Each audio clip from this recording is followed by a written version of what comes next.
Dans cette académie, on parle d'esthétique, on parle de politique et bien sûr de hip-hop. Et quand on parle de hip-hop, on ne peut pas parler de hip-hop et politique sans s'adresser ou bien sans parler du mouvement Y en a marre. Donc Fadel Barreau, qui est titulaire d'un diplôme d'études spécialisé en journalisme et communication politique.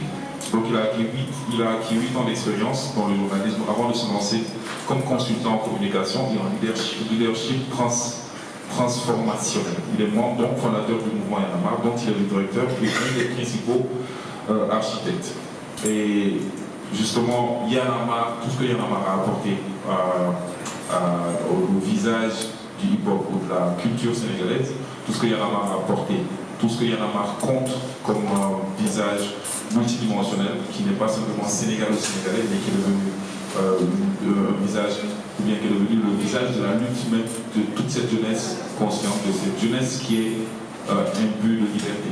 Et je crois que durant ces quelques jours qu'on a passés ensemble à l'académie, Fadel, avec ses collègues, nous ont démontré comment avec brio on peut réussir à allier musique, poésie.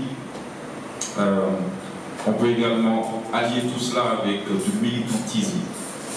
Il y a de l'activisme et il y a du militantisme. Et justement, Y en a marre a réussi à montrer avec brio qu'on peut allier tout cela et réussir quand même 6 ans ou 7 ans plus tard à continuer à exister et à avoir des idées nouvelles et des idées novatrices. Donc j'aimerais s'il vous plaît que vous accueilliez avec sous un tonnerre d'applaudissements, monsieur.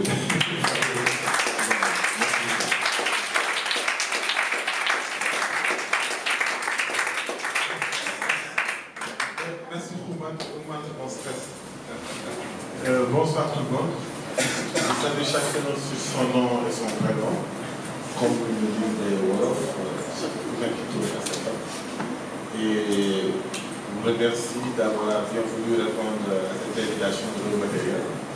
Blue Material qui est en train d'avoir un travail extraordinaire. Vraiment, je ne peux pas démarrer sans faire une mention spéciale à ces initiatives, je ne pense pas à cette initiative, mais à ces initiatives qui contribuent grandement et à sa manière à renforcer la citoyenneté, à faire bouger les lignes, à montrer le meilleur de notre part et aussi à offrir un espace pour ceux qui veulent faire bouger les choses.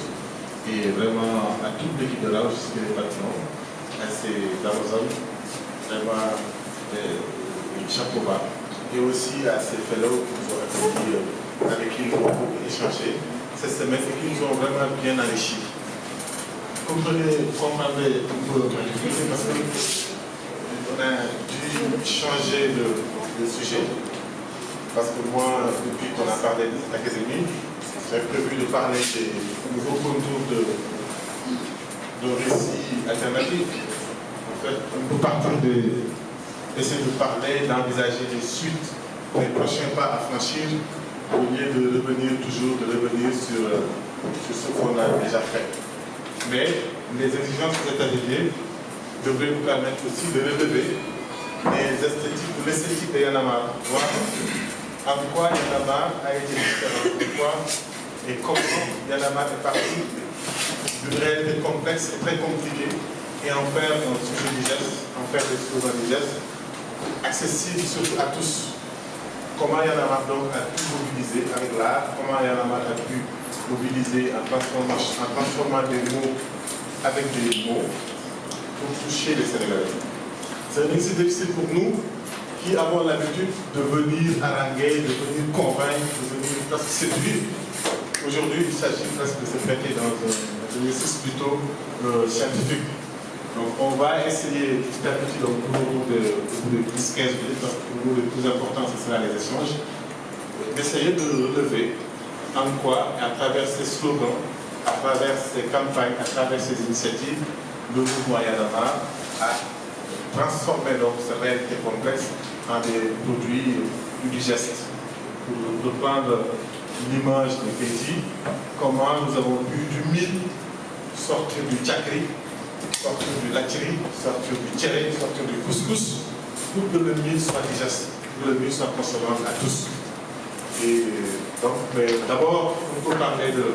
Je vais quand même vous présenter le mouvement Y en a marre, mais très rapidement. Réalisé avec certains concepts avant de rentrer dans le sujet. Le mouvement Yanamar, c'est une association culturelle sénégalaise, mais de manière spontanée, lors des discussions sur les difficultés du pays, où des jeunes, composés de journalistes, rappeurs, d'étudiants marabouts, qui voient derrière nous, qui est le marabout du mouvement, qui ne prend jamais la parole, qui n'est pas le monde fondateur. Donc des gens comme ça, dans des zones d'une presse, se sont levés et ont lancé ce cri de ralliement qui a coïncidé avec l'attente des Sénégalais et comment les Sénégalais l'ont accompagné tout à en faire un mouvement qui est susceptible de porter une alternative, susceptible de faire ce l'espace, et à partir duquel d'autres jeunes Africains vont s'identifier pour essayer de faire des choses similaires et de les citoyens, tels que le mouvement Toumouli au Congo, et à Tchadien au Togo, ou encore les Sofa au Mali, etc. etc. Donc, Yanamar, c'est une association de droit sénégalais, mais nous avons essayé très tôt de dissocier l'institutionnel du mouvement spontané, du mouvement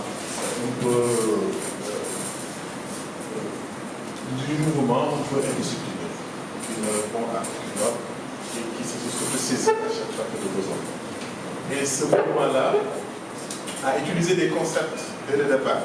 C'est important de se faire ces concepts. J'ai parlé beaucoup, par exemple, d'esprit Yanamar. Quand nous parlons d'esprit Yanamar, l'esprit Yanamar, ce n'est pas une personne. Souvent, les gens l'assimilent à des gens. Mais alors que l'esprit Yanamar, en réalité, c'est le démembrement du mouvement Yanamar. C'est la cellule de Yanamar. Pourquoi l'esprit Yanamar?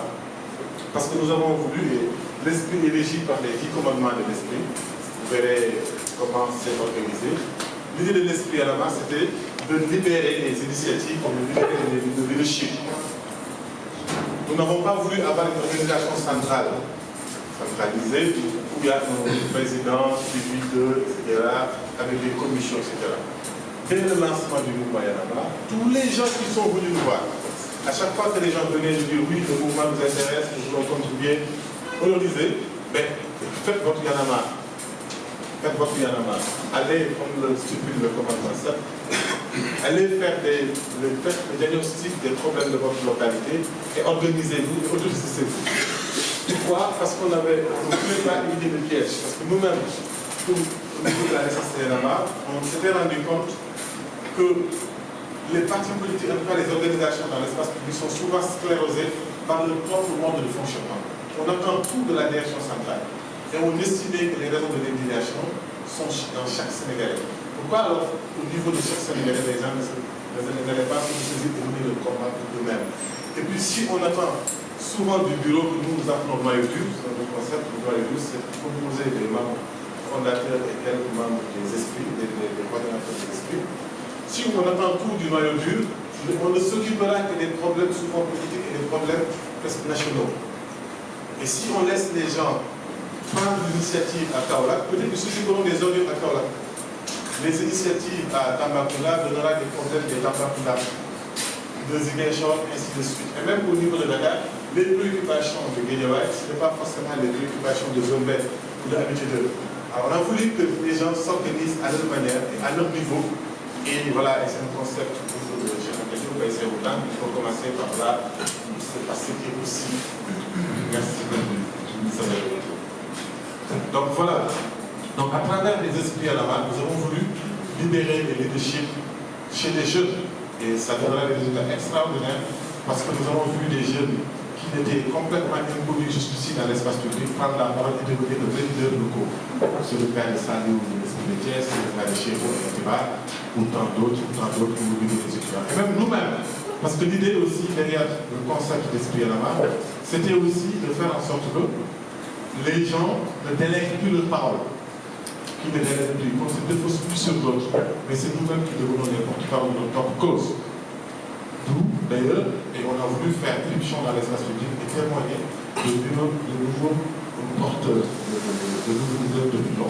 C'est comme ça qu'à côté des hommes politiques, nous avons envoyé plein d'autres personnes. C'est comme ça que moi-même j'ai pris la parole dans l'espace public. Jusqu'ici, je n'étais que dans les nuits, dans la presse.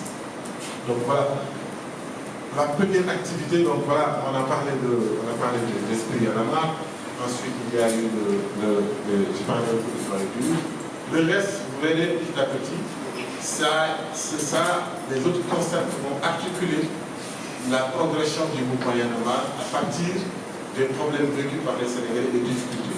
On n'a pas fait autre chose que de regarder les Sénégalais et essayer de lui rendre des choses qui nous semblent éloignées et qui en réalité ce sont certains problèmes.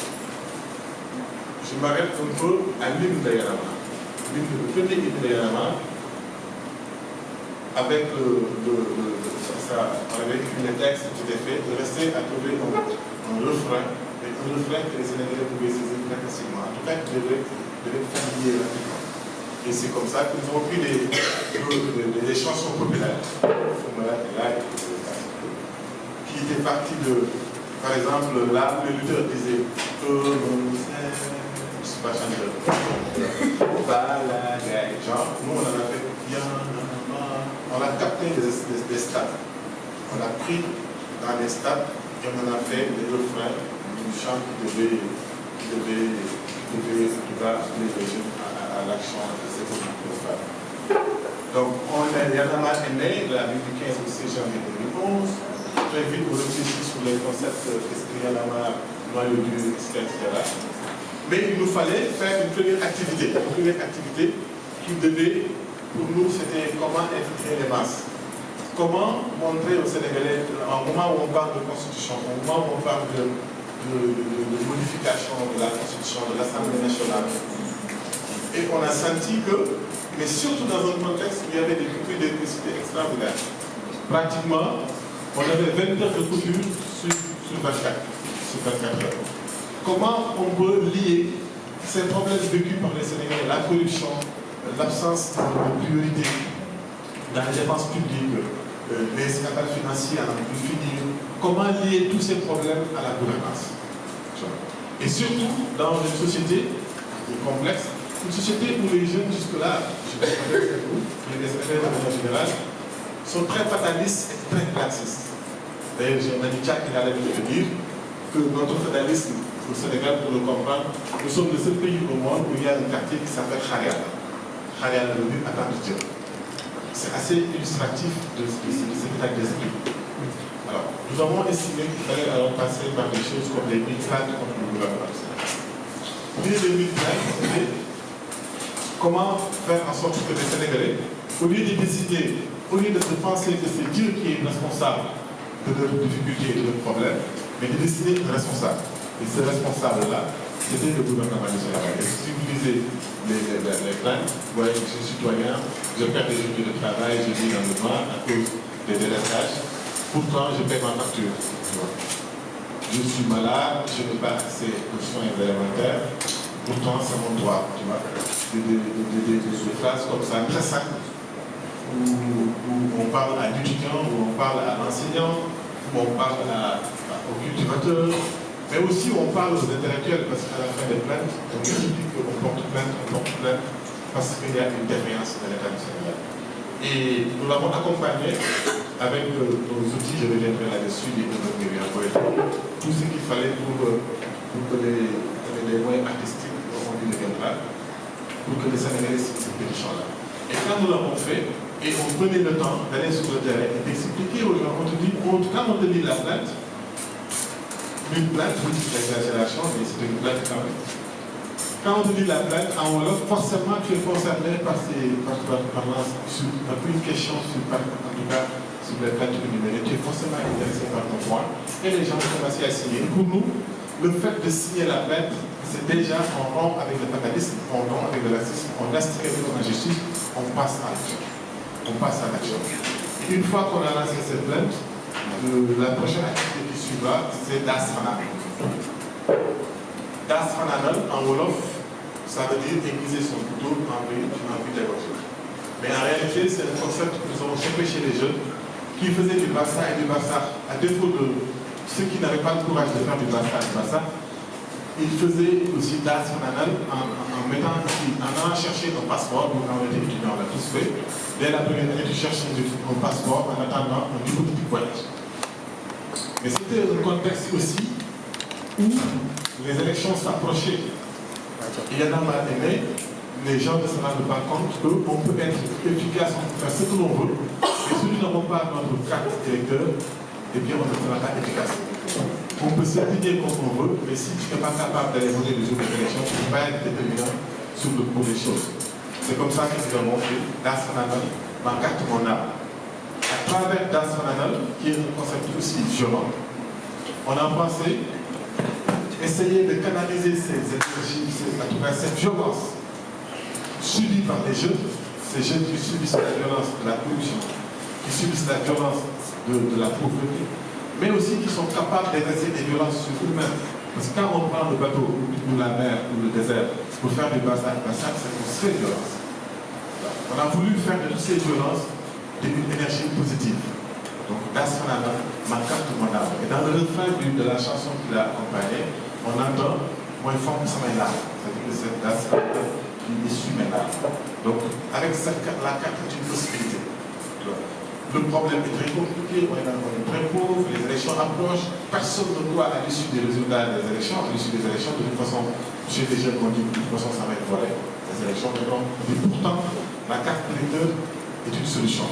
La carte d'élection peut apaiser la souffrance, la carte d'électeur peut la... Voilà.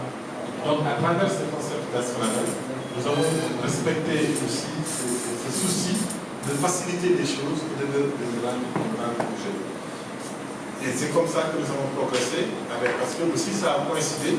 Vous avez vu que j'ai passé sur le 23 juin pour ceux qui ont suivi un peu la chronologie du Moyen-Orient, parce que nous avons lancé le concept Das Fananal le 5 mars à Rufisque, l'inscription des jeunes sur les listes électorales. Et on était en pleine campagne Das Fananal quand le 23 juin, vous avez décidé de modifier la Constitution. Et tout le monde sait ce qui s'est passé. Après, il y a eu le mouvement de la mais on n'a pas.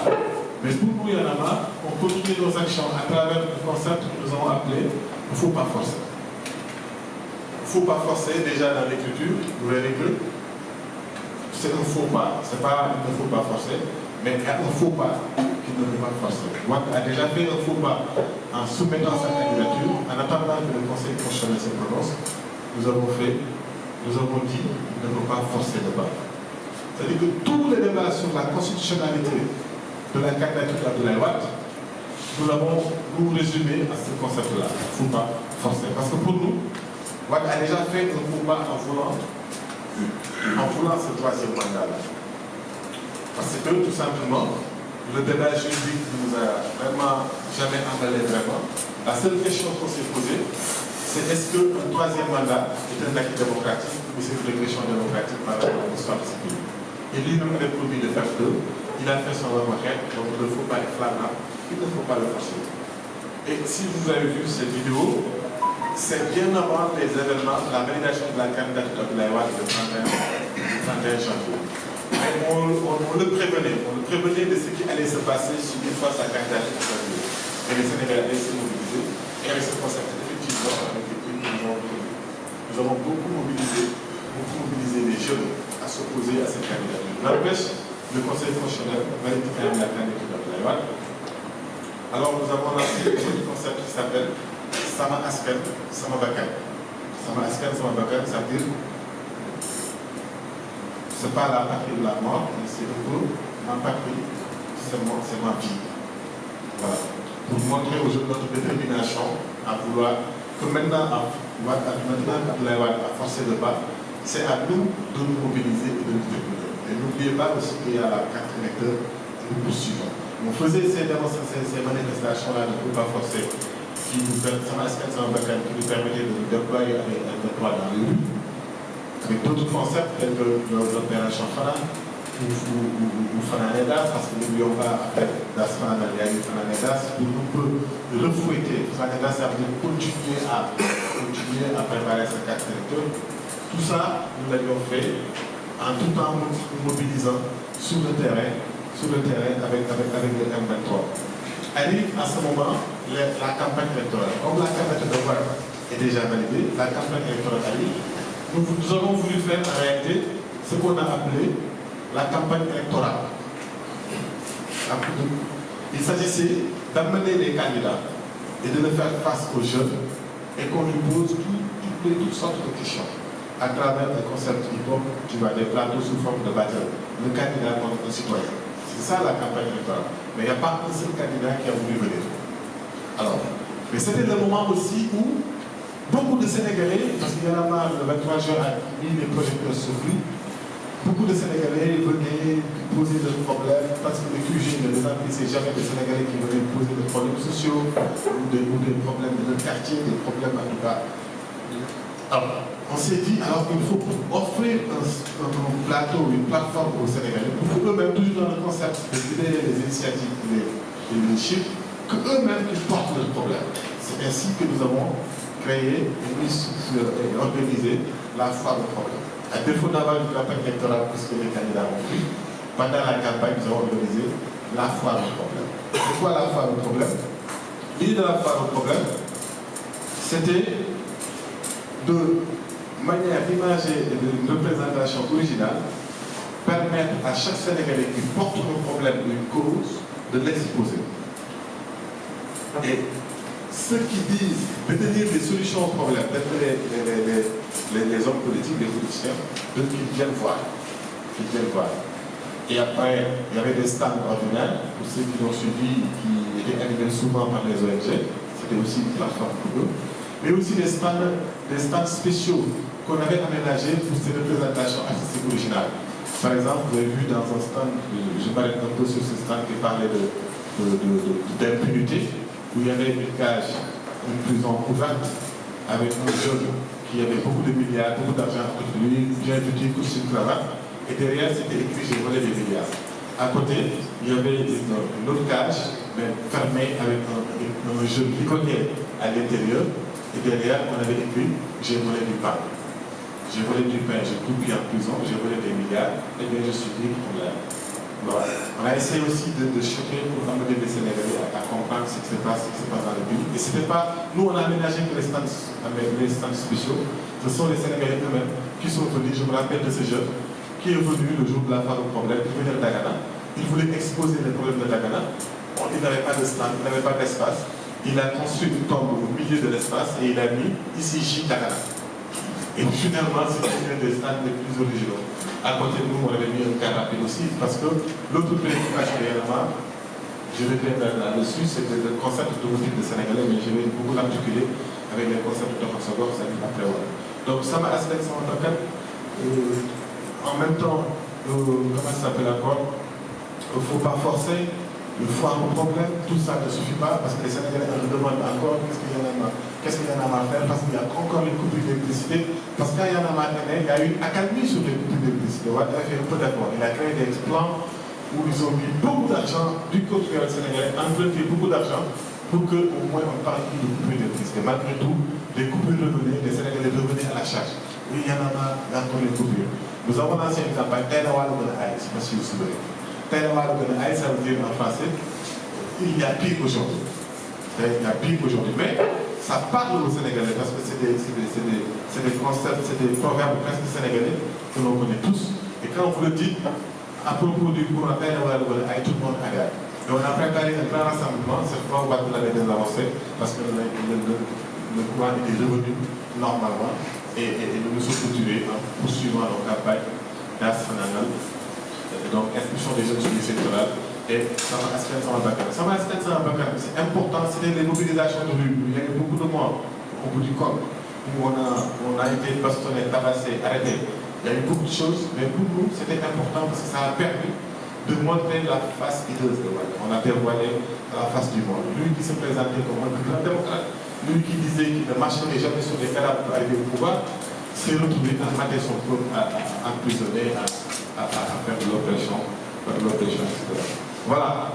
Mais quand même, événement important, je le dis juste pour l'histoire, nous sommes à la veille des élections. Il y a un 23 avec qui nous étions engagés dans ce combat, décide de boycotter l'élection présidentielle. Il y en a marre s'arrête la veille de l'élection, l'an-veille, organiser une conférence de presse pour dire que nous allons voter. Pourquoi nous allons voter? Parce que c'est le moment de sortir notre ultime arme, qui est la carte d'électeur.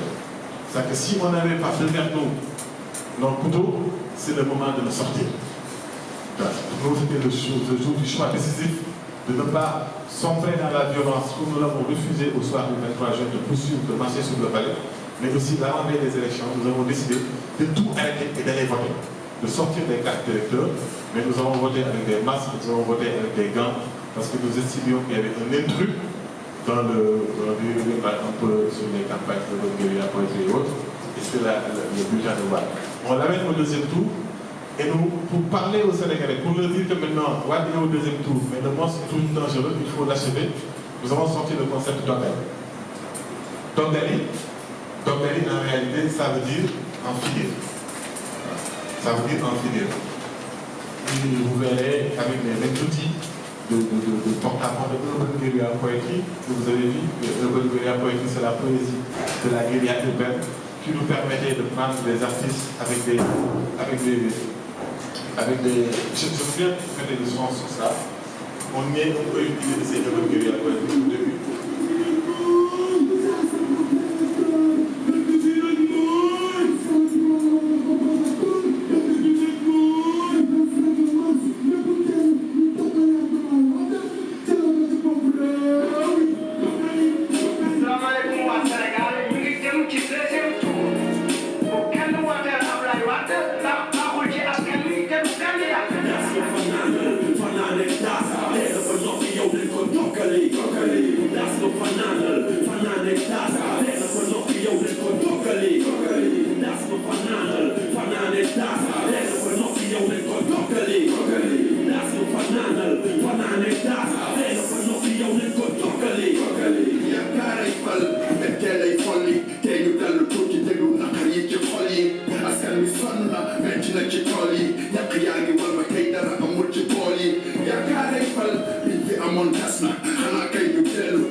Sa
travers ce concept, vous avez vu, c'était, comme dit le dit dans ces rues, c'est last line, first line. Tu vois, il fallait être là pour la dernière ligne. Et là, nous avons été là avec tous nos outils, que sont nos t-shirts Yanama, les t-shirts qui ont porté le message à Yanama. Nous portons notre message et chaque campagne, il y a des t-shirts aussi qui nous réalisent. Les concepts de politique de la guérilla est comme vous avez vu beaucoup. Le fait de répéter les mêmes slogans, voilà, nous sommes bienvenus au Sénégal, nous sommes, on dit bonjour aux Sénégalais, nous sommes au deuxième tour. Que personne ne vote pour Abdoulaye Wade parce qu'il n'est pas candidat. Il n'est pas candidat et il n'est pas bon pour le pays. On parle d'un langage très simple, ce que je suis la dramatisation de savoir, mettre en scène tout ça pour mieux toucher le public. Donc voilà. Donc après ces opérations organiques, donc Wade est battu. Il faut signifier, parce que ce n'est pas le propos de l'entreprise dans les règles politiques, il faut expliquer qu'on a lancé en même temps Wallo Askan Wi pour dire à Macky Sall que c'est la partie qui nous intéresse, ce n'est pas le poste de l'intérêt.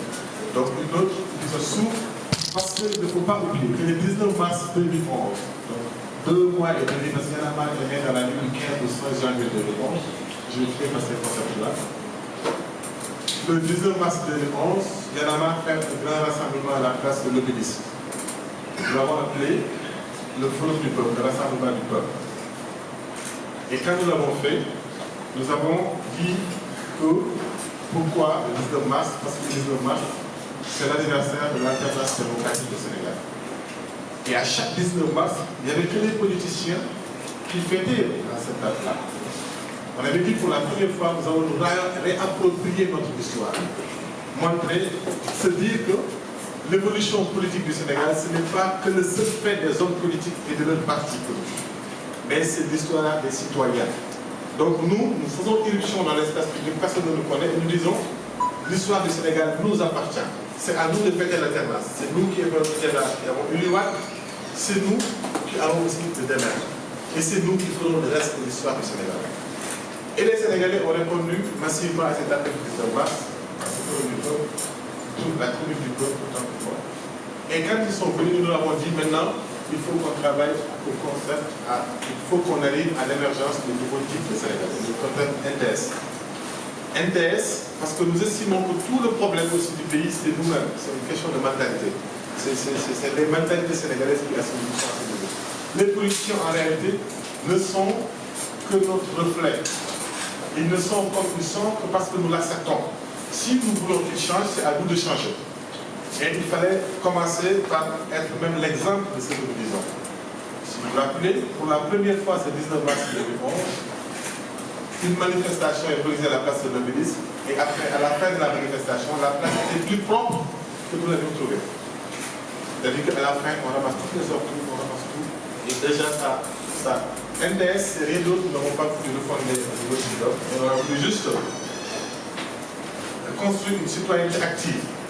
Que les jeunes se rendent compte que le problème, ça peut être eux. Si Dakar est sale, c'est le fait de nous. Si le pays pue, on le disait d'ailleurs, si ça pue le luxe, c'est parce que c'est nous qui urinons. Et comment y arriver? À travers toute une panoplie, parce que je passe là, qui est déjà parti. Maintenant, nous avons le temps, une fois qu'Abdoulaye Wade est parti, nous avons le temps de construire la vision que nous avions. Parce que derrière tout ça, quand on dit non à quelque chose, c'est parce qu'on a un oui intérieur. Et celui-là, pour nous, il faut arriver à ce changement de mentalité. Il faut arriver à cette qualité de citoyenneté que nous appelons le nouveau type de Sénégalais, qui n'est pas une opposition à un ancien type de Sénégalais, mais qui est juste le bon sens citoyen. Comment on peut être bon. Et voilà. Nous avions lancé tout de suite une grande campagne à travers les chantiers du nouveau type de Sénégalais dans le grand concept de l'œuvre qui veut dire de construire l'avenir. Plusieurs projets. On choisit juste quelques-uns. Doxal sa gox. Doxal sa gox aussi, c'est le même procédé que j'explique depuis le début. En réalité, le terme politique, c'est observatoire de la démocratie et de la gouvernance. Nous l'avons appelé Doxal sa gox. Marcher avec sa collectivité. Pourquoi marcher avec sa collectivité? Parce que Doxal sa gox aussi, les Sénégalais disaient Doxal sa jamono. C'est un langage populaire. Doxal sa jamono, marcher avec avec la porte, avec son temps, tu vois. Mais c'était plutôt, ça faisait allusion plutôt à la mort, tu vois, être le développement des choses. Alors nous nous sommes dit, marcher avec sa collectivité, c'est porter sa collectivité, se converser avec ceux qui sont élus, les amener à nous rendre compte tout le temps et permettre aux jeunes aussi de témoigner. C'est un grand projet qui va nous permettre de faire le tour du pays, mais nous, à travers simplement ces slogans. Donc c'est pas comme nous l'avons fait à ce moment souvent. À travers beaucoup d'outils, il y a une petite série télévisée qui est là, que nous avions lancé à l'époque, malheureusement les télés n'ont pas voulu nous suivre dans ce programme-là. On a essayé à travers ce projet de choquer les Sénégalais pour provoquer un comportement meilleur. Je passe sur les aspects vraiment de projet de Doxa-Bokk. Je donne juste cet exemple-là, cet exemple qui renseigne bien sur ce que nous avons voulu faire à travers le concept de l'outil sénégalais. Laissez le son.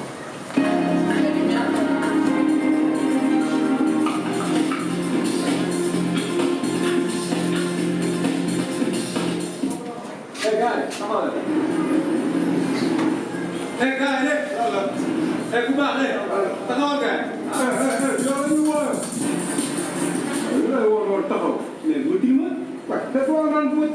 yow ngay tilimal mbedd nga bañ ko doon tilimal yow yaay kan yow. mais est-ce que xam nga yow lii da ko yóbbu sa kër. mais lu leer la daa la wax. oui moom amul fii yóbbu ko sa kër. waaye waaye da ngay yóbbaale lii sa kër nga dugg du mbalit. loo bañ ko rek moo def kenn ah.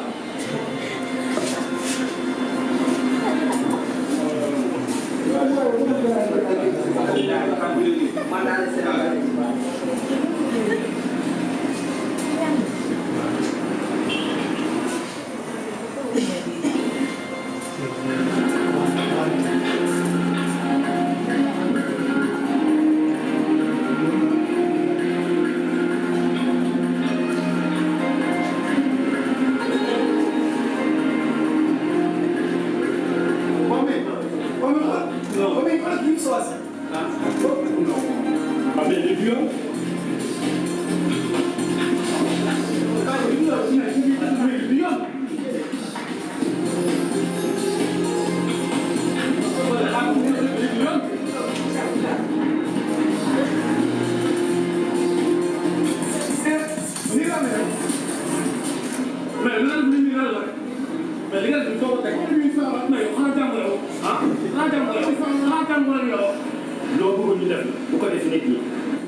Le message est très simple. Nous avons voulu choquer pour provoquer un comportement meilleur.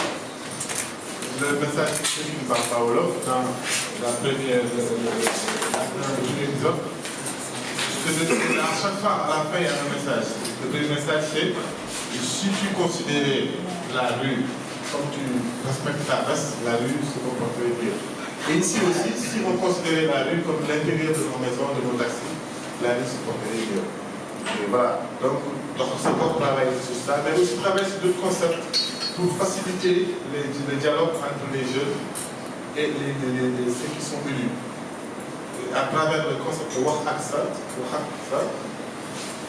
parlé avec les maires, on a parlé avec les députés, on a parlé aussi avec les paysans, parce que aussi ce n'est pas que de l'interpellation, c'est aussi parler pour comprendre ce qui se passe. C'est le cas de Wak Aksa Baïka, ça veut dire parler avec les cultivateurs, qui nous a permis de relever les problèmes du monde rural et de l'exposer sur le plan national. Mais comme disent les Wolofs, le gros de la vache, on ne peut pas le mettre sur les petits paquets. Je pense que je m'arrête là. Il y a des questions et réponses, on va permettre de bien discuter de tout.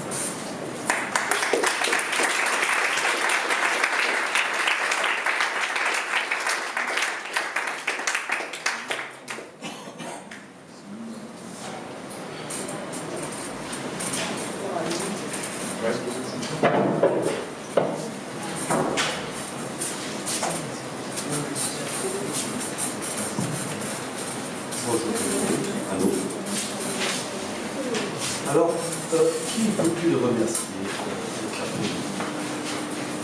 Est-ce la Providence? Est-ce raw material? Nous Koyo pour nous avoir donné cette opportunité de rencontrer nous, de la vieille branche nous les vieux os, de vous rencontrer, vous, qui êtes en train de définir votre avenir et celui du Seigneur. À vrai dire, quand on regarde votre mouvement, je dirais que ce mouvement est né il y a très longtemps. Dès 1960, il y a eu un Y'en a marre, représenté par Cheikh Anta Diop. Il arrivait avec ses baluchons, s'installer dans une université française, qui était celle de Dakar, avec des professeurs et des scientifiques français. Et il a eu le culot de dire tout simplement que ce qu'on voulait lui inculquer était différent de ce qu'il avait appris. Et il l'a fait avec force, avec conviction, avec bataille. Et le monde scientifique lui en a voulu. Donc là, M. Cheikh Anta Diop était un des vôtres avant qu'on le laisse. Puis plus tard, est venu un homme qui a été mon ami, puisque j'étais au lycée Vendredi les années 60. Et en 1964, mon premier bal à Dakar était chez lui, c'est Omar Fondé, qui a fini en prison et qui a, avec Claude Bendit, à Paris, initié ce mouvement de mai 68. Et nous étions là. Senghor l'a mis en prison. Et les autres se sont chargés de le liquider. Lui aussi était de ceux qui disent qu'il y en a marre. C'était votre ennemi. Mais il y a aussi un troisième qu'on semble oublier, puisque je suis architecte de profession et que j'ai eu l'opportunité, la grande chance d'investir tout de suite l'école des arts et de connaître les premiers peintres sénégalais, les premiers sculpteurs sénégalais, les premiers cinéastes sénégalais, d'avoir eu la chance de côtoyer un homme qui s'appelait Joe Wakar Issa Ramanjélissa. Et Issa Ramanjélissa, lorsque Abdou Diouf a voulu nous mettre dehors de l'école, s'est levé. Et il a investi une petite école qui était en face de l'école des arts, puisqu'on nous avait éjectés de là, pour dire que nous ne quitterons pas tant que le Sénégal ne donne pas une nouvelle école. Et là est né un autre Y'en a marre qui s'appelle agiter les arts, comme vous agitez de l'urbain. Ceci pour vous dire quoi? Excusez-moi, je suis obligé de parler. Ceci pour vous dire quoi? Ceci pour vous dire, chers enfants, que finalement, l'histoire vous attend. Et l'histoire est prête à vous enterrer comme elle a enterré Cheikh Anta Diop. Comme elle a enterré aussi mon ami Omar Blondin Diop. Comme elle a enterré avant-hier Issa Samb. Dans peu de temps, on n'entendra plus parler de lui. Parce qu'au fond, ils n'ont pas su imprimer l'histoire. Alors, moi, Nicolas Cissé, pauvre parmi les pauvres, qui croit en vous, je me suis permis de venir et d'entretenir avec vous pour que le fondement de cette révolution que vous avez créée soit pérenne et qu'elle ait du statut et qu'elle ait de la longévité. Alors, on peut se demander comment. Effectivement, demandons-nous donc comment. Vous savez que le Sénégal, aujourd'hui, a un problème, et un problème majeur. Et ce problème, vous l'avez cité, parce que c'est la politique.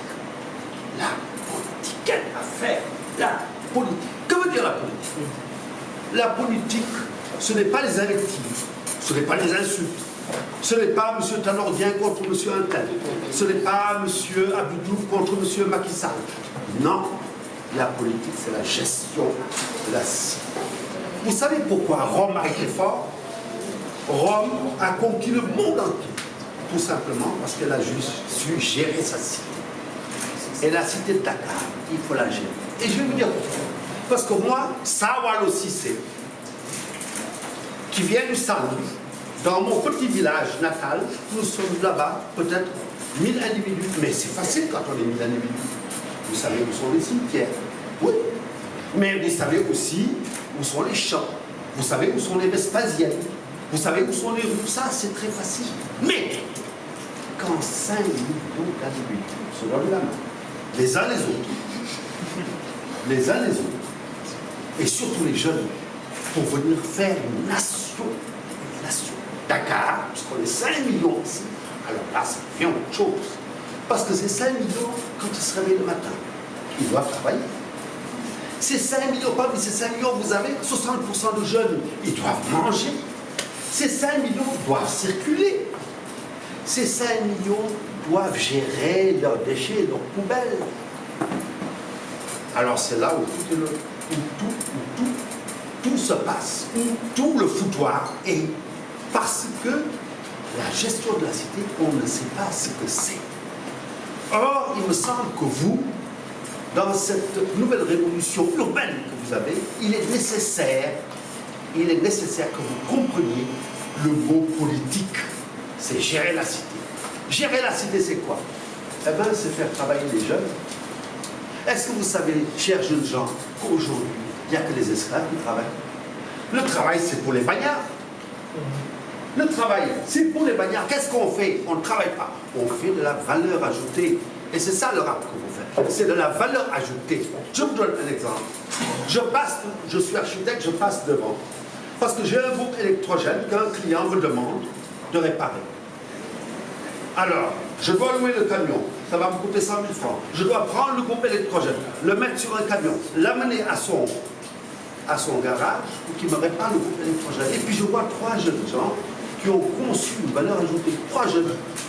Vous avez 100 000, laisse-moi juste terminer, vous avez 100 000 garages au Sénégal. Ces jeunes gens ont pensé que le mécanicien doit se déplacer, c'est pas la voiture de venir chez le mécanicien. Et ça, c'est de la valeur ajoutée. Merci. Juste pour terminer. Ensuite, juste parce que c'est important, vous avez une cité qui est en train de vous liquider. Dakar liquide. Dakar n'a pas d'égout. Dakar n'a pas d'avenir. Dakar n'a aucune relation avec ces jeunes. Et c'est ça, c'est comprendre ce mot politique que vous devez fonder, que vous devez former, que vous devez faire. Je vous remercie. Merci.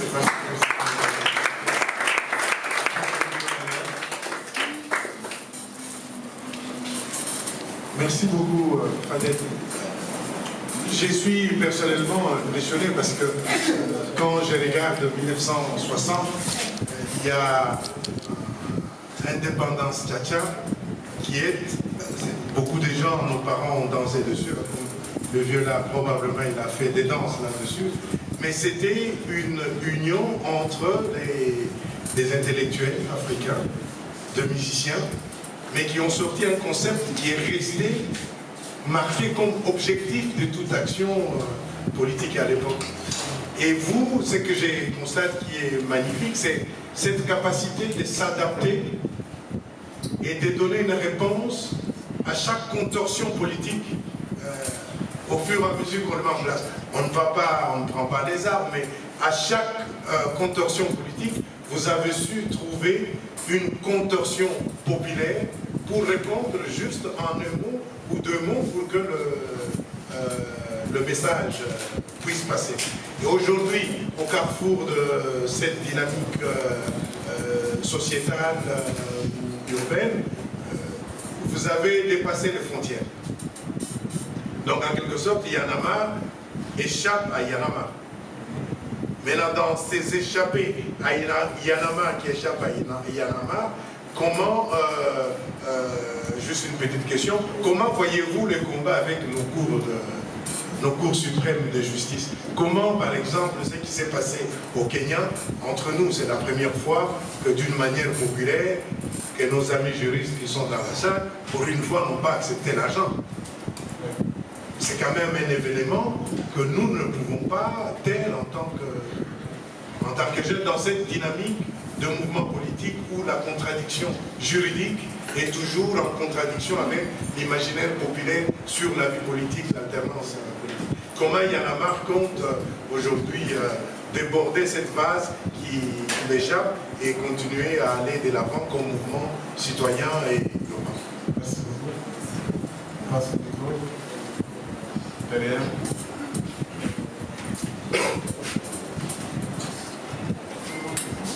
Merci. Bonjour, je suis Amadou Papa, je travaille à l'IPOP. Merci pour cet exposé. En fait, moi, je suis vraiment très admiratif du travail de Yanamar depuis 2011. Yanamar qui a participé aux manifestations ouvertes, sinon on n'est pas trop c'est notre histoire. Mais j'avais trois questions. La première, j'avais entendu que ce soit le mouvement où d'autres personnes parlaient maintenant du projet du PCU, les véhicules urbains. J'en parle parce que ça m'intéresse. Je travaille dans un mémoire qui essaie d'expliquer les relations entre les cultures urbaines et les politiques culturelles au Sénégal. Est-ce que tu penses que pour ce projet, ça n'a pas abouti pour la simple et bonne raison qu'il y en a marre n'est pas le porte-parole du mouvement IFOP, ou bien vous avez senti à un moment donné que c'était un cadeau empoisonné pour les gens qui ne savent pas, le bureau des cultures urbaines est un projet plus ou moins logé à la présidence de la République et qui doit aider un peu les secteurs des cultures urbaines. Donc c'est un texte qui existe et qui est toujours en vigueur depuis 2017, au moment où je parle. Ma deuxième question, c'est au niveau de la solidarité. Est-ce que vous sentez à un moment que vos collègues, je parle surtout pour les rappeurs et les ramars, qu'ils ont un peu été lâchés par leur père? Au départ, tout le monde était dans le mouvement. Après, il y a eu je ne vais pas appeler ça une de disgrâce, mais après, il y a des problèmes peut-être, les gens sont partis pour des raisons diverses. Et hier, par exemple, j'étais à l'exposition au musée, à Théodore Monod, le ministre de la Culture, a regardé un tableau qui parlait de panafricanisme. Et dans ce tableau, il y avait la figure de Kémy Séba. À côté, il y avait Ambaté, il y a Cheikh Anta Diop et Amin Kaka. Il a été choqué. Tu vois? En tout cas, il a dit ça dans son discours. Et moi aussi, j'étais plus ou moins d'accord avec le ministre que quand même, on ne peut pas comparer Cheikh Anta Diop et Kémy Séba. Je ne sais pas si la prise était dans une logique comparative, mais en tout cas, c'était un sujet qu'on pouvait amener un débat. Donc, cette question, est-ce que vous n'avez pas senti qu'il y a une marque de solidarité de la part de vos pères? Parce que, à la part de Kémy Séba, j'ai jamais vu un gars sénégalais faire un tableau sur Yann Amar.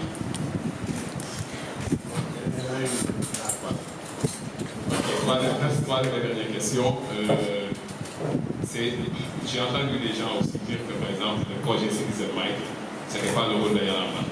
Yann Amar, vu les urgences, vous ne pouvez pas vous permettre de faire des projets Citizen Mind, encore pour les gens qui ne savent pas, c'est un projet de concours pour juste demander aux participants de parler plus de politique, de citoyenneté, de justice sociale, s'intéresser à la vie politique. Est-ce que vous pensez aussi que ce projet est directement géré par le fait de RICOM, ou bien qui porte de malade, ou bien Pétusac de Merci. Bonjour. Une question courte, promis. Vous parlez beaucoup évidemment de ces clips qui avaient pour rôle de provoquer, de créer un éveil de conscience. Et je suis juste curieux de savoir s'il y a différentes formes, si vous avez réfléchi à différentes formes d'art pour continuer en fait à maintenir un engagement citoyen à partir du moment où la provocation a joué son rôle. Est-ce qu'on peut le placer? En gros, post-provocation qui permet d'éveiller les consciences, de mobiliser beaucoup de monde initialement. Quel rôle pour l'art pour maintenir un engagement citoyen sur la durée? Si on commence à considérer que oui, Y'en a marre doit faire ça pour le hip-hop, ne doit pas faire ça pour le hip-hop, et que le hip-hop dans le mouvement, c'est ça qu'on est obligé d'interpeller par rapport à ça. Je pense que la solidarité, la symbiose que constitue l'idée même de Y'en a marre, où il y a différentes personnalités, on risque de fausser cette symbiose-là. Mais je reviendrai quand même sur ça. Les indigents, Albert a posé la question de savoir est-ce que Y'en a marre qui échappe à Y'en a marre, est-ce que Y'en a marre aussi ne doit pas être beaucoup plus présent sur la scène africaine? Je pense que le mouvement est très présent sur la scène africaine. D'abord, juste après le départ d'Abdoulaye Wade, nous avons beaucoup contribué, nous avons beaucoup aidé à l'émergence de ces mouvements-là au plan africain. D'abord, par la posture de Y'en a marre. Parce que quand Y'en a marre a refusé de prendre des postes de ministre, c'était d'abord pour se dire que si on veut que Y'en a marre soit un exemple d'un modèle, on ne peut pas tout de suite nous donner l'impression que nous avons monnayé notre engagement ou bien ça a été fait pour le profit d'eux. Je suis sûr, je vais te dire que si Y'en a marre était dans le gouvernement de Macky Sall, les jeunes burkinabés n'allaient pas suivre les cibles du balai citoyen pour créer le balai citoyen parce que nous on se serait dit, bon, de toute façon, il s'agit après ils vont tous se retrouver au pouvoir. Donc d'abord par notre posture, de montrer un désintéressement total vis-à-vis de notre engagement, ça a permis, ça a facilité, en tout cas ça a encouragé d'autres jeunes à prendre cet exemple. Au début de Y'en a marre, personne ne croyait au Y'en a marre. On avait l'habitude de dire pendant cette période que c'est pas grave. Vous êtes tellement habitués à être désabusés, à être abusés finalement par le discours de certains politiciens, que c'est normal quand des jeunes se lèvent dans l'espace public. Et même dans l'histoire de la trajectoire politique du Sénégal, beaucoup de fois les jeunes se sont mobilisés, mais c'est souvent dans le cadre d'un parti, d'un mouvement, d'un groupe politique, de quelqu'un qui n'est pas arrivé au pouvoir. Et la perception que les Sénégalais ont de ce truc-là ne nous permettait pas pour que ce soit un exemple de l'entrée que je suis dans ce jeu. Donc déjà par la posture, et ensuite, on a aidé dans la mise sur place du site du Balai Citoyen, on a aidé au Togo, on a aidé partout, chez vous au Congo. Et c'est un exemple parlant où on a aidé pour le lancement des mouvements Philippe et Lucha. On savait ce que vous attendez là-bas. On est parti quand même parce que, heureusement, les événements nous ont donné raison. Aujourd'hui, ces mouvements existent dans la scène politique congolaise, alors que peut-être que sans nous, si on n'y était pas, si on avait été arrêté, c'est juste une association que personne ne pourrait faire. Et à partir de ça, nous avons créé un réseau africain. Je suis peut-être internationaliste, c'est trop dur, mais nous avons créé, en tout cas, un internationalisme africain de l'engagement citoyen. Et nous nous connectons, nous discutons, nous parlons, nous interagissons sur tout. Pendant les événements du 30 octobre au Burkina Faso, qui allaient renvoyer, balayer Blaise Compaoré, nous disions à l'époque que si les jeunesses sénégalaises, si on était en Europe, pour prendre un train pendant 2 heures, 3 heures, quand tu retrouves les citoyens, tu te retrouves au Burkina, vous verrez que cette jeunesse a dépassé ces micro-frontières créées par le colon. Parce que nous avons envisagé ensemble, et nous sommes conscients que nous avons une communauté de destin avec le reste de l'Afrique. Quand nous interagissons, on ne le fait pas en tant que Sénégalais, Burkinabés et Mauritaniens, nous le faisons parce que nous estimons que c'est les mêmes problèmes. Et on continue aujourd'hui. Nous allons lancer on est en pleine organisation parce que ces mouvements sociaux-là ont créé le plateforme où ils vont avoir des activités et des programmes qui vont leur permettre justement de sortir de leurs problèmes domestiques pour prendre en compte les questions africaines du cadre transversal de l'immigration, de la radicalisation des jeunes. Et à travers des initiatives innovantes telles que l'UPEC, l'Université populaire de l'engagement citoyen, qui, dans la première édition, se passera ici à Dakar, en 2018, probablement au mois de juin, où justement on prend tous en compte les problèmes d'un pays ou d'un autre. S'attarder un peu sur le juge Kenyan, oui, c'est même qui connaît son histoire, mais l'acte qu'il a fini de poser mérite d'être relevé. Et je pense que ça aussi c'est de l'influence de tous ces jeunes qui s'agitent dans le continent et qui donnent courage à d'autres de faire de même, parce qu'ils ne peuvent pas faire moins. Quand même dans d'ailleurs, j'étais un peu triste aux amis de la pensée parce qu'il y avait une penseur qui parlait beaucoup des révoltes et à chaque fois il ne mentionnait pas les dynamiques en cours en Afrique. Mais quand même dans ce continent, pour la première fois, il y a un coup d'état militaire, le lendemain, c'est des jeunes qui sortent dans la rue sans armes et qui bravent les mitraillettes, quoi. Quand Djendéré a fait son coup avec les RSP pour faire revenir Blaise Compaoré, en tout cas son système, c'est des jeunes qui se sont levés au Burkina Faso, qui sont sortis dehors et qui ont dit, écoute, on n'acceptera pas ce coup d'état. Et quelle que soit la médiation de la CEDEAO qui est passée pour valider cette forfaiture, les jeunes ont dit non. Et petit à petit, l'armée de la société civile ont suivi. Et finalement, ils ont eu gain de cause. C'est extrêmement simple. Pour moi, c'est inédit dans le continent. Tu vois, regarde, vous savez le comment, vous connaissez bien comment ce qui se passe. Malgré tout, les jeunes s'organisent à travers la lutte. Là-bas, au niveau du Goma particulièrement, et ce qui se passe dans le Kasaï, chaque jour, ils organisent avec des manières très originales des messes pour au moins prier pour ceux qui sont assassinés et en même temps porter un discours politique pour eux aussi, ils utilisent leur culture pour essayer de s'adresser et à chaque fois nous sommes interconnectés, nous publions, nous nous encourageons et nous avançons ensemble. Vous savez, il y a beaucoup de choses qui se disent chez Yanaba et qui n'est pas vérifié. Par exemple, les membres fondateurs du mouvement Yanaba, il n'y a pas un seul qui est parti. Même Sec, il est le moins visible, le madame il était là au début. Parmi les rappeurs aussi qui étaient là au début, il n'y a pas un seul qui est parti. Maintenant, il y a des gens qui étaient avec nous, qui à un moment sont partis faire autre chose. Tu vois, comme disait le jour que ce soit qu'il fasse son chemin et nous les encourageons à faire chacun son chemin. Y en a marre a créé aussi beaucoup d'envie. Beaucoup ont voulu tout de suite avoir leur propre mouvement pour être aussi au devant de la scène. Nous les encourageons. Parce que tant que aussi on sert d'autres exemples à faire la même chose ou à vouloir faire la même chose, c'est bien, on se démultiplie. Tant que l'objectif est le même. Maintenant, on se garde de transposer les problèmes du hip-hop dans Y'en a marre. C'est extrêmement important. Il faut se garder de transposer les problèmes du hip-hop, leur clash, leur truc. Jusque-là, Y'en a marre a réussi à fédérer des rappeurs qui ne se parlaient pas. Je donne souvent l'exemple de Malade de Simon, même s'ils se parlaient, ils se regardaient en chien de faïence. Et finalement, c'est eux qui portent des projets, qui travaillent ensemble.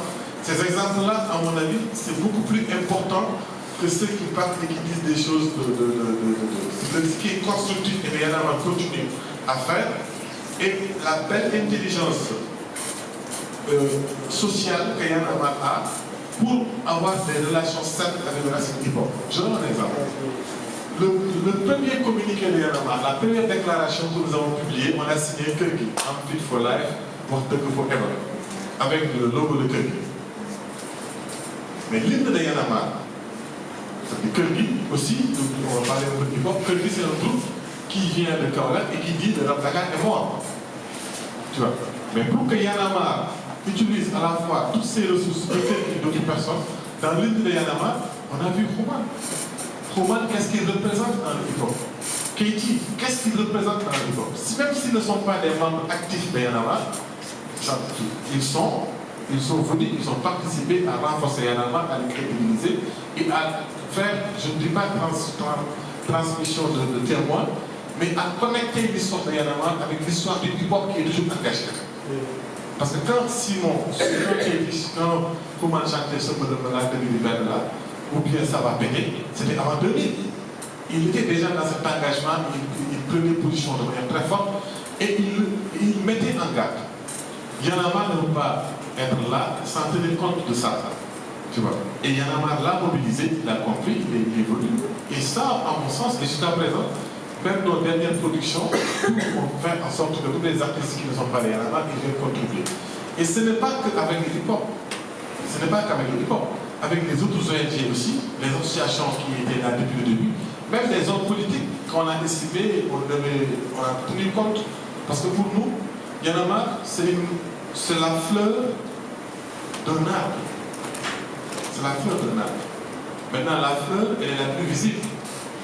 Mais il y a les feuilles, il y a le tronc, il y a les branches, il y a les racines, il y a quelqu'un qui avait semé le grain. Quand on ne voit plus, on ne sait même plus c'est qui avait semé le grain. Il y a des gens qui l'ont arrosé et qui sont partis. Après, la pluie a fait son travail. Après, il y a l'environnement qui lui a permis de s'épanouir. Parce que aussi, Y'en a marre n'était pas possible dans d'autres contextes.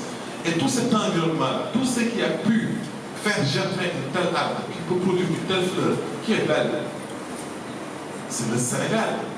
Donc on n'exclut pas et on ne se déconnecte pas d'une historicité sénégalaise, de combat sénégalais et de combat africain de manière générale, parce que les grandes références à Y'en a marre aussi, ça vient un peu partout.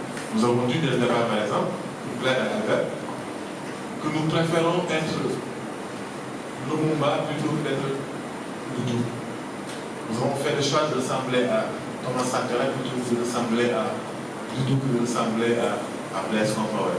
Nous avons fait le choix de porter ces bonnets d'Amical Cabral, qui n'est pas sénégalais. Mais au-delà de. Pourtant, si vous connaissez l'histoire de Soumbia, ça vient du Sénégal. Cabral était en conférence dans une rencontre à Kolda, dans les villages de Kolda, où il discutait avec des vieux Mandel. Quand il a expliqué son socialisme dans le land, mon vieux Mandel, très content de Cabral, a pris son Soumbia qu'il portait, son bonnet, il est venu, lui a dit, je donne mon Soumbia. Quelqu'un, et puis dans nos coutures, sur la Bahana, ça veut dire beaucoup de choses. Et Cabral, dans reconnaissance, lui répond, je ne vais plus me démettre de ce bonnet. Et nous, on vient, on fait renaître ce bonnet, on reprend ce bonnet de la Sénégal Cabral. Donc voilà, il y a ce côté-là, je pense que c'est tout le combat africain qui peut prendre le jeu. Et je dis bien qui peut donner quelque chose. C'est en cela que je rejoins M. Cissé. Maintenant, nous refusons, ça il faut être très faible. nous ne ferons pas et ne voulons pas faire les erreurs de nos aînés. Ce combat nous poursuivra. Ce combat doit parachever. Ce pays a longtemps rêvé et souvent étouffé. Ce pays a souvent donné des velléités de quelque chose de magnifique au bout du compte. Mais à l'échelle de l'histoire et à l'échelle du temps, c'est absolument rien. 30 ans, 60 ans, il y a possible, il y en a marre de 7 ans. Donc voilà, non, on n'a pas encore 7 ans, on a 7 ans en janvier prochain. Donc voilà, c'est juste pour vous rassurer, vous dire que nous continuons. Je vais laisser les autres répondre à Citizen Mike et autres. Mais Citizen Mike ne sort pas des autres projets de Yanama. Comment on peut dire que c'est comme si on dirait pourquoi Yanama, les artistes de Yanama font du urban media poetry? Ou comment les artistes de Yanama participent à ce corps? Ou pourquoi Fadel parle? Je ne sais pas quoi, je ne sais même pas comment l'expliquer. Parce qu'au bout du compte, Citizen Mike a été pensé pour, au départ, c'est de la sensibilisation. On veut toucher notre public. Mais on veut aussi que des jeunes portent ce discours qui touche notre public. On prend des rappeurs, ils sont formés pendant un moment sur les outils de la bonne gouvernance, les familiariser avec les institutions et tout ça. Et après eux, ils restituent. C'est ça l'objectif. Ça n'a rien à voir avec le travail, ça ne gêne pas, à mon sens, le travail des malades. Simon, les malades.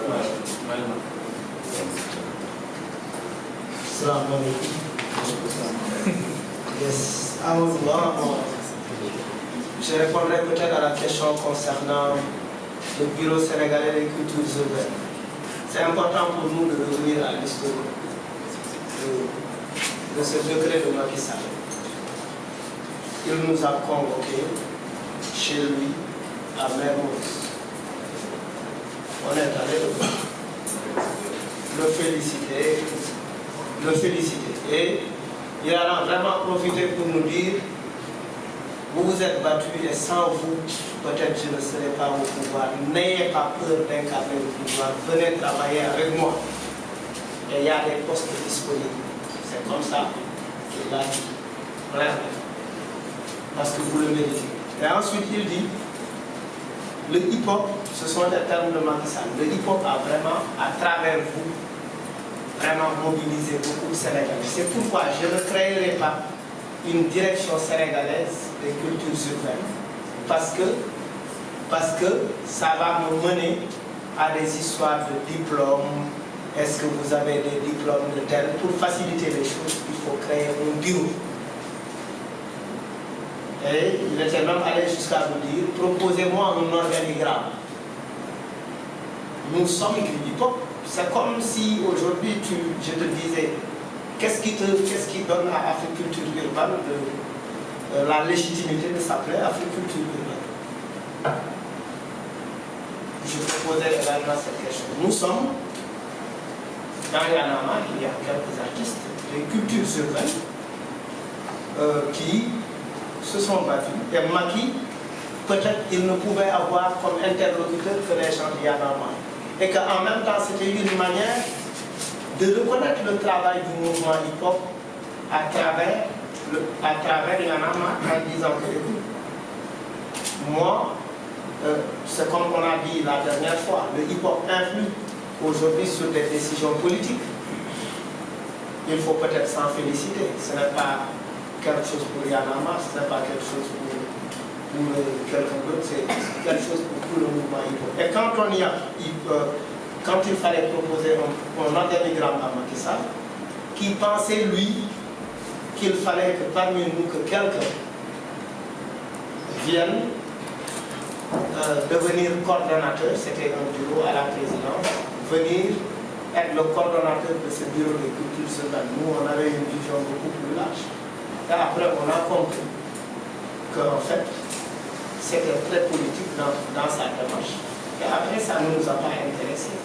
Mais c'est ce qui est devenu le fonds des cultures urbaines, qui est de 300 millions, qui a financé des jeunes à Kolda, à Sédou, à Ziguinchor. Kergui de Kaolack n'a pas bénéficié de cette subvention. Djibi Bagdad de Yanama n'a pas bénéficié de cette subvention. Africulture en a bénéficié. Africulture n'est pas de Yanama.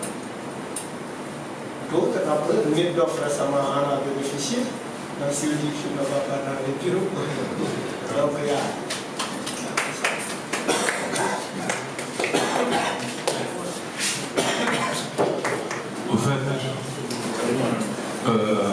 constat qui est fait. On est plus invité dans les conférences à l'étranger que chez nous.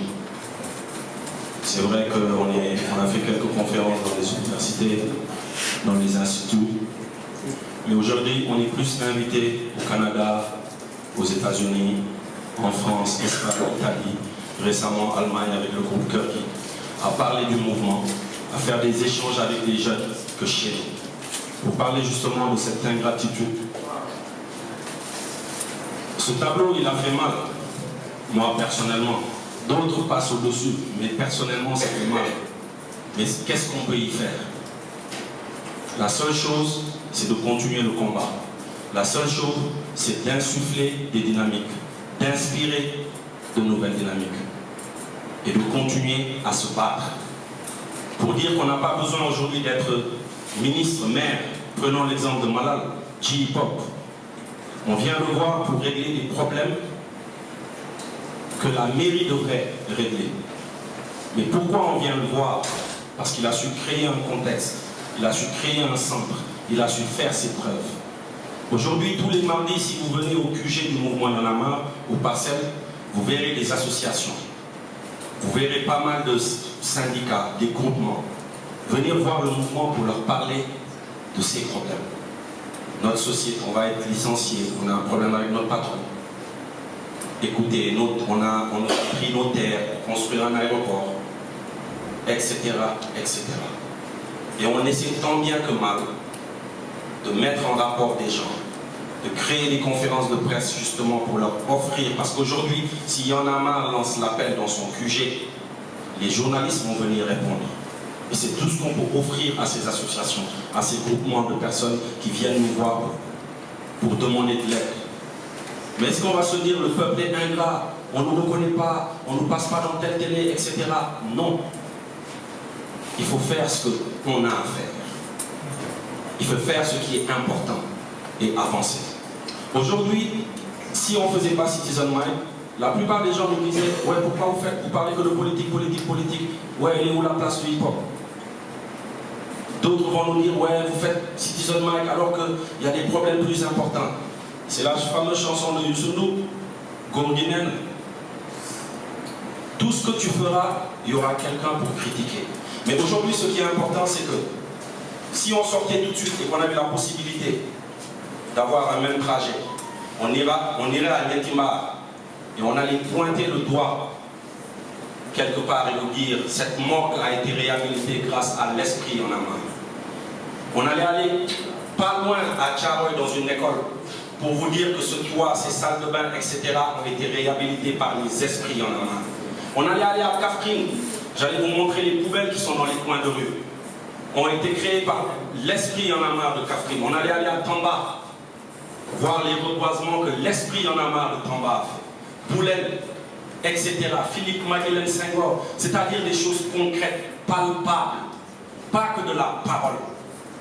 Alors qu'au Sénégal, un peu partout en Afrique, on veut rester sur la parole, parler, parler, parler sans action, comme nos politiques.